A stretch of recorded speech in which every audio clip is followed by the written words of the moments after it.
Next question வந்து describe the phase relationship of soil and index properties with neat illustrationங்கிறது வந்து ஒரு diagram போட்டு நீங்கள் எக்ஸ்பிளைன் பண்ண சொல்லியிருக்காங்க. soil is a three phase system. soil வந்து three phase system நமக்கு தெரியும். solid liquid gas அப்படின்னு சொல்லிட்டு நமக்கு தெரியும். system consisting of solids water air. solid liquid gasங்கிறது நம்ம படிச்சிருக்கோம். liquidங்கிறது water, airங்கிறது படம் வரைஞ்சிக்கலாம். இப்போ அடியில் வந்து நமக்கு என்ன இருக்குன்னா சாலிட்ஸ், அதுக்கு மேலே வாட்டர், அப்புறம் வந்து ஏர், இதெல்லாம் சேர்ந்தது தான் டோட்டல் வால்யூம். டோட்டல் வால்யூம் வந்து நம்ம வின்னு டினோட் பண்ணுவோம், அதனால் வி போட்டிருக்கோம். வால்யூம் ஆஃப் ஏர் வந்து விஏ, விடபிள்யூ, விஎஸ். இந்த மாதிரி த்ரீ ஃபேஸ், இது தான் இந்த மூணும் சேர்ந்தது தான் நமக்கு வந்து இண்டெக்ஸ் ப்ராப்பர்ட்டி ஆஃப் சாயில். அப்போ வந்து த்ரீ ஃபேஸ் சிஸ்டம்ங்கிறது சாலிட் வாட்டர் ஏர் அப்படிங்கிறதுனால இந்த மாதிரி ஒரு சின்னதாக டயக்ராம் போட்டுட்டு, இப்போ டோட்டல் வால்யூம் வி வந்து வேணும் அப்படின்னா நமக்கு VA plus VW plus VS. அப்புறம் டோட்டல் வெயிட் வேணும்னா volume of solids water air வந்து வெயிட் கிடையாது, வெயிட் ஆஃப் ஏர் வந்து 0 அப்படின்னு போட்டுடலாம். இப்போ பேசிக் ரிலேஷன்ஷிப் அப்படின்னு பார்த்தோம் அப்படின்னா ஃபஸ்ட்டு வந்து வால்யூம் ரிலேஷன்ஷிப்ஸில் வந்து டோட்டல் வால்யூம் வந்து நமக்கு தெரியும், இந்த ஃபார்முலா எழுதிக்கணும். வாய்டு வால்யூம் வந்து விவி வந்து என்ன அப்படின்னா வாட்டரும் ஏரும் தான். இதில் வந்து சாலிட்ஸ் வந்து வராது, ஏன்னா நம்ம வந்து ரெண்டு பார்ட்டிக்கிளுக்கு இடையில இருக்கக்கூடிய அந்த வெற்றிடத்தை தான் வந்து வாய்டுன்னு சொல்கிறோம். அப்போ அந்த இடத்துல போயிட்டு நம்ம வந்து வால்யூம் ஆஃப் சாலிட்ஸ் இல்லை சாயிலில் வந்து நம்ம வந்து கால்குலேட் பண்ணக்கூடாது. So volume of voids equal to volume of water plus volume of air மட்டும்தான் வரும். நெக்ஸ்ட் ரிலேஷன்ஷிப் பார்த்திங்கன்னா வெயிட் ரிலேஷன்ஷிப். டோட்டல் வெயிட் வேணும் அப்படின்னா டபிள்யூஎஸ் ப்ளஸ் டபிள்யூடபிள்யூ, இதுதான் டோட்டல் வெயிட். நெக்ஸ்ட் வந்து இம்பார்ட்டன்ட் ஃபேஸ் பேராமீட்டர்ஸ் அப்படிங்கிறது வந்து என்னெல்லாம் வரும் கண்டுபிடிப்போம் அப்படிங்கிறது தான். ஃபஸ்ட்டு வந்து வாட்டர் கண்டென்ட் டபிள்யூ வந்து நமக்கு எப்படி கால்குலேட் பண்ணால் weight of water by weight of solids இல்லை சாயில் இன்ட்டு 100. நமக்கு வந்து வெயிட் ஆஃப் வாட்டர் வந்து பெர்சன்டேஜில் வரும், அதனால் இன்ட்டு 100 போட்டிருக்கோம். நெக்ஸ்ட் வந்து வாய்ட் ரேஷியோ இ வந்து என்ன வரும்னா e is equal to VV by VS, volume of voids by volume of solids. Porosity n is equal to volume of voids by total volume. கீழே வந்து total volume வந்தால் porosity, volume of soils வந்தால் void ratio E. Next வந்து degree of saturation S வந்து volume of water by volume of voids into 100. இதுவும் நமக்கு பர்சன்டேஜில் தான் வரும்.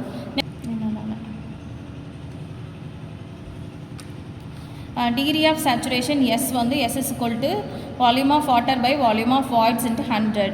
நெக்ஸ்ட் வந்து யூனிட் வெயிட்டில் என்னெல்லாம் கண்டுபிடிக்க போகிறோம் அப்படின்னா bulk unit weight gamma is equal to நமக்கு என்னதுன்னா W by weight by volume, total weight by total volume கூட வச்சுக்கலாம்.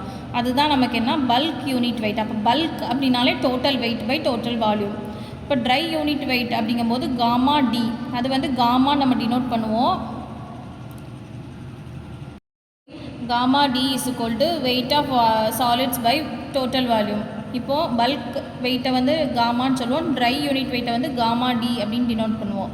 நெக்ஸ்ட்டு வந்து சேச்சுரேட்டட் யூனிட் வெயிட்டை வந்து காமா சேட் அப்படின்னு போட்டுக்கலாம். வெயிட் ஆஃப் சேச்சுரேட்டட், எவ்வளவு சேச்சுரேட்டடாக இருக்கோ அந்த சாயிலோட வெயிட் மட்டும், அப்புறம் total volume to the total volume ratio. இது வந்து இந்த மூணும் வந்து யூனிட் வெயிட்ஸோட ஃபார்முலா. நெக்ஸ்ட் வந்து இண்டெக்ஸ் ப்ராப்பர்ட்டிஸ் ஆஃப் சாயில் அப்படின்னு பார்த்தீங்கன்னா index properties R basic soil properties used for classification and identification. Classification and identification அப்படிங்கிறது வந்து சாயில் வந்து என்ன டைப்பு, அது வந்து என்ன இடத்துல நம்ம யூஸ் பண்ணலாம் அப்படிங்கிறத கண்டுபிடிக்கிறதுக்கு தான். அதுக்காக உள்ளது தான் வந்து இண்டெக்ஸ் ப்ராப்பர்ட்டிஸ் வந்து பேசிக்காக உள்ளது தான் சாயில் ப்ராப்பர்ட்டிஸில் யூஸ் பண்ணுறோம் அப்படின்னு சொல்லியிருக்காங்க. இதில் வந்து ஃபஸ்ட்டு வந்து வாட்டர் கண்டென்ட் டபிள்யூ நம்ம பார்த்தோம். Ratio of weight of water to weight of solids determines. இதை வந்து கண்டுபிடிச்சி நம்ம என்ன பண்ணுறோம் அப்படின்னா சாயிலோட பிஹேவியர் வந்து கண்டுபிடிக்கிறோம். இப்போ அது வந்து பிளாஸ்டிக் லிமிட்டா லிக்யூட் லிமிட்டா அந்த மாதிரி வந்து நம்ம வந்து என்ன டைப் ஆஃப் சாயிலில் இருக்குது அப்படிங்கிறத கண்டுபிடிக்கிறதுக்காக தான் வாட்டர் கண்டென்ட் வந்து கண்டுபிடிக்கிறோம். நெக்ஸ்ட் வந்து ஸ்பெசிஃபிக் கிராவிட்டி ஜிஎஸ். இது வந்து ஜிஎஸ் வந்து நமக்கு எதோட ரேஷியோ அப்படின்னு பார்த்தீங்கன்னா density of soil solids to density of water. Density of soil சாலிட்ஸ்க்கும் வாட்டருக்கும் இருக்கக்கூடிய ஸ்பெசிஃபிக் கிராவிட்டி தான் நமக்கு வந்து என்னென்னு சொல்கிறோம், ஸ்பெசிஃபிக் கிராவிட்டி ரேஷியோ தான் ஸ்பெசிஃபிக் கிராவிட்டின்னு சொல்கிறோம். இதோட ரேஞ்ச் பார்த்தீங்கன்னா 2.6 to 2.75 இதுக்குள்ளே தான், இன்பிட்வீன் இதுக்குள்ளே மட்டும்தான் இருக்கும், இதை தாண்டி போகாது ஜியோட வேல்யூ. இப்போ ஈயோட வேல்யூ நம்ம ஏற்கனவே பார்த்தோம்ல 1க்கு கீழே இருக்கும் அப்படின்னு சொல்லியிருக்கோம். அதே மாதிரி ஜியோட வேல்யூ 2.6 to 2.75. கிரெயின் நெக்ஸ்ட் வந்து grain size distribution. Grain size distribution வந்து டிட்டர்மைன் சாயில் டைப். அது வந்து கிராவலா, சாண்டா, ஸ்லிட்டா, கிளேயா அப்படின்னு வந்து நம்ம என்ன டைப்புன்னு பிரிக்கிறதுக்காக தான் அந்த சைஸை பொறுத்து நம்ம பிரிக்கிறோம். அதுதான் grain size distribution. Obtained by இதை வந்து எதை வச்சு கண்டுபிடிக்கிறோன்னா சீவ் அனாலிசிஸ். இப்போ நம்ம வந்து லேபில் பண்ணியிருப்போம், கோர்ஸ் சாயில் வச்சு நம்ம பண்ணியிருப்போம். ஹைட்ரோமீட்டர் அனாலிசிஸ் அப்படிங்கிறது ஃபைன் சாயிலுக்கு, கோர்ஸ் சாயிலுக்கு வந்து பண்ணுறது வந்து சீவ் அனாலிசிஸ். ஹைட்ரோமீட்டரில் வந்து அனலைஸ் பண்ணுறது வந்து ஃபைன் சாயில், ரொம்ப ஃபைனாக இருக்கக்கூடிய சாயிலுக்கு இந்த மெத்தட் யூஸ் பண்ணுறோம். அதுக்கப்புறம் வந்து அட்டர்பெக் லிமிட்ஸ். அட்டர்பெக் லிமிட்ஸ் வந்து அட்டர்பெக் வந்து சாயிலில் வந்து ரொம்ப முக்கியமாக உள்ளவங்க.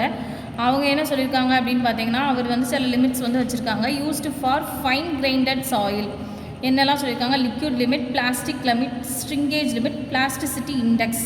இந்த 4 வந்து ஃபஸ்ட்டு இண்டெக்ஸ் ப்ராப்பர்ட்டி ஃபஸ்ட் யூனிட்டில் வந்து ரொம்ப ரொம்ப இம்பார்ட்டண்ட்.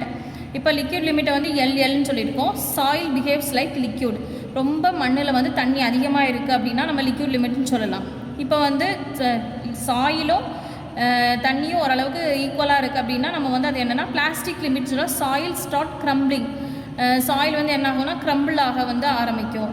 இப்போ ஸ்ட்ரிங்கேஜ் லிமிட் அப்படிங்கிறது வந்து no further volume reduction.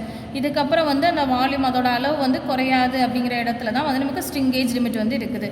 Plasticity index அப்படின்னு பார்த்தீங்கன்னா பிஐன்னு டினோட் பண்ணுவோம். இது வந்து liquid limit minus plastic limit. இதுலேருந்து இதுக்குள்ள டிஃப்ரென்ஸ் தான் நமக்கு வந்து பிளாஸ்டிசிட்டி இண்டெக்ஸ் அப்படின்னு சொல்கிறோம். நெக்ஸ்ட் வந்து டென்சிட்டி இண்டெக்ஸ், அப்படி இல்லைனா அதோட இன்னொரு நேம் வந்து ரிலேட்டிவ் டென்சிட்டி.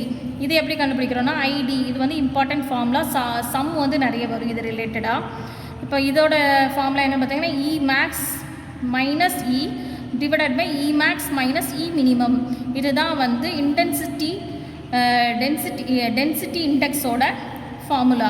பிளாஸ்டிசிட்டி இண்டெக்ஸ்னால் liquid limit minus plastic limit. Density இண்டெக்ஸ்னால் ID equal to e max minus e divided by e max minus e minimum. வேறு ஒன்றும் இல்லை, இ மேக்ஸ் மேலே போட்டுக்கோங்க, மைனஸ் போட்டு மேலே இ, கீழே வந்து இ மினிமம். இதை வந்து ஞாபகம் வச்சுக்கோங்க, இம்பார்ட்டண்ட்டாக உள்ளது.